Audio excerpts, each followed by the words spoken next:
So I thought this was kind of interesting. Is there a chance, a possibility that the Chicago Bulls pursue Russell Westbrook this offseason? Let's talk about it. What is going on, y'all? Faiz Sports all back at it with another video talking. Of course, I'm going to be here to talk about the Chicago Bulls. So if you're a Bulls fan, please do hit that big subscribe button down below. I promise you will not regret it. Tons of Bulls content coming out this offseason as we're heading into free agency and so on and so forth. So yeah, let's talk about this, man. All right, I was watching First Things First. I enjoy that show. I think it's an underrated show, and obviously Nick Wright, being one of the analysts on the show, he said something very interesting that kind of caught my eye, and I didn't think about this, all right? He said that they were talking about free agent destinations for Russell Westbrook. They talked about a bunch of other free agents like Kyrie Irving and James Harden, and they got to Russ. And Nick Wright said, I see two spots for Russ, and those two spots that I think he ends up at are the Brooklyn Nets and the Chicago Bulls. Now, the Brooklyn Nets, to me, I don't want to talk about that right now because I'm not really concerned with, but I don't see why it makes much of a sense for the Nets. I mean, they're kind of in flux, if you will, a little bit. Maybe they try to make a move at Russ, maybe they don't. But let's talk about the Bulls.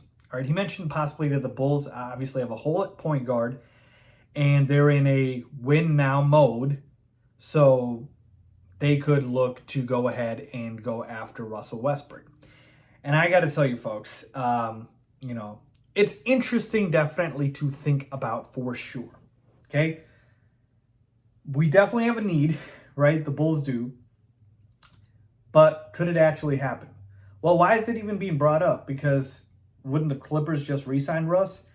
They could, but Russ would have to take a steep discount. I'm talking almost bare minimum, $3.8 million. That is, I think, like the non-bird exception that they can offer Russ. The Clippers can, and that's it, per the CBA. And so Russ would have to take that level of a discount to re-sign with the Clippers.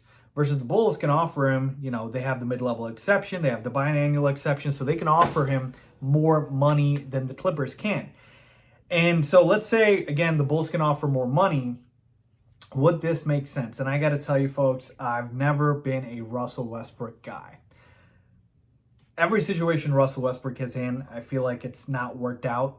Now, obviously, it was a disaster with the Lakers. We know that. That's why they couldn't wait to get rid of him. And then after they got rid of him, they took off. And obviously, they made the run to the Western Conference Finals. But after that, he went to the Clippers. He was decent, put up, 15 points, 7 assists, 5 rebounds on 49% shooting, 36% from 3. This is about 20, 21 games with the Clippers. And then in the playoffs, when PG and Kawhi were both hurt, 23, 7, and 7, but on 41% shooting. So this is what the problem is with Russell Westbrook, right? He never actually modified and changed his game as he aged.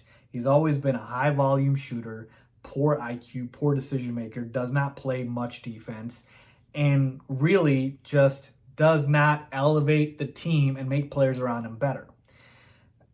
And so to me, yeah, would he be an upgrade over what the Bulls have at point guard and, Kobe White and Ayo Dosunmu in a sense? You could make that argument, but I really don't think so. It would be just a name signing, right? And to me, Russell Westbrook at this point in his career is obviously a shell of his former self from his OKC days. Maybe he's not completely washed, but I just don't think he contributes to winning basketball. That's what it comes down to at the end of the day. And I'd rather the Bulls spend money on shooting and size. Westbrook addresses one of the 3 needs, which is a point guard, but that's just a position. That's not even the shooting part of it or size part of it, right? That's just one of the 3 things. And so he doesn't address the other 2.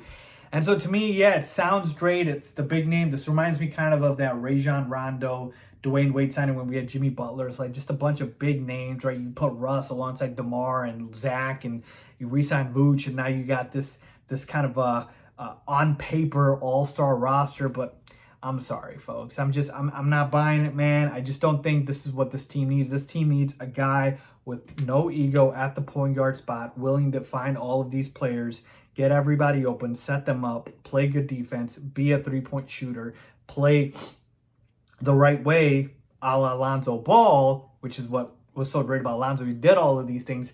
Russ is just not that guy. So again, I thought it was just fun to talk about because, I hadn't seen a lot of people bring this up, but I'm sorry, I'm just not a fan of Russell Westbrook. And I don't think it would be a wise decision for the Bulls to look into Russell Westbrook as their problem solver at the point guard position because he would not do that. So let me know what you guys think, man. Leave a comment down below. Russ to the Bulls, do you want that? Do you not? Let me know down below as always.